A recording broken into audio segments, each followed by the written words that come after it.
You searched how to buy shares of Kitron ASA.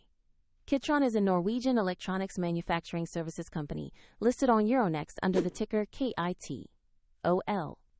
This information is educational and not financial advice. To buy KIT.OL, you must use a broker, and I will use eToro as an example to demonstrate the steps.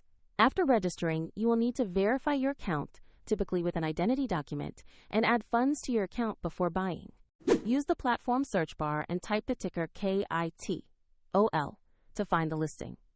Select the result that clearly shows Kitron ASA on Euronext to ensure you have the right stock. On the asset page, you will see a short company summary, a price chart, and recent trading information. Confirm the exchange and ticker to make sure this is the correct Kitron ASA listing.